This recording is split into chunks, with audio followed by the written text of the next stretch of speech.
Back again here still on my patio playing with this Cookies Stundenglass collaboration device. I'm going to be cleaning it in a future video, but in order to do that I have to disassemble it, and I felt that that in itself was worthy of its own video. First thing you're going to want to do, which is probably obvious, is twist off these globes. I'm going to put in the description of this video a previous video that I did that helps provide some tips and tricks on how to untwist these if they're stuck. Right now the way that I have the device, everything's already loose to make it a little bit faster and easier to show you how to disassemble it. These down stem, up stem, diffuser things, whatever you want to call them, they twist off. I just made a recent video on if these get stuck, and I'll put that in the description as well. One thing you're going to want to pay close attention to is anywhere where there's threading. You can see right there where there's some sediment buildup. I want to break everything down as much as possible, and before I soak everything in alcohol, I'm going to take off all these gaskets as well.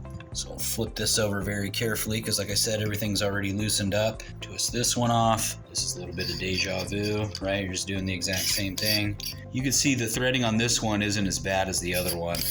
Put those over there. This part just kind of magnets in place. You can see the 3 magnets there, and it pulls off really easy. From there though, it gets a little tricky. If you can see right here, this is where the bowl comes out. What you're going to want to do, there's 2 screws under here. They use an Allen wrench. You can see right here the size of Allen wrench that they list. If you look right here, there's this little tiny pin. It's really difficult to see. Pulled it out a little bit there if you could see it. You're going to want to release that and don't lose it because it's absolutely tiny. These screws are already loose. From here, this whole part comes off, and you can see the base right there. It's all by itself, and you're left with basically everything that's in my hand right now. This, I guess I should have shown earlier, is the attachment where the hose comes out. Let me see, unhook the hose, which is just magneted in place. So you'll typically have this on here. Well, this twists off. Set that right there. This part also twists off, and you'll be left with something kind of like this. I'm going to zoom in really close on this one because it's a tiny little screw.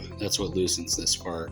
With mine, you can see there's a lot of funky stuff in there, so it made it a little bit hard to pop off, but it should just pop off there like that. And then you can push/pull this part off. And so now you have this whole unit that you can clean in a much more delicate fashion than some of these other pieces that are just going to soak. And so you're left with this. This pulls off of here. Now you can clean all of that funky stuff out of there. You can clean this. Again, I'm going to take all these gaskets off before I clean it because I don't want anything to happen to those. That's it. That's how you disassemble a Cookies Stundenglass device. Time for me to put in some elbow grease time and clean all this stuff up. Catch you folks on the other side.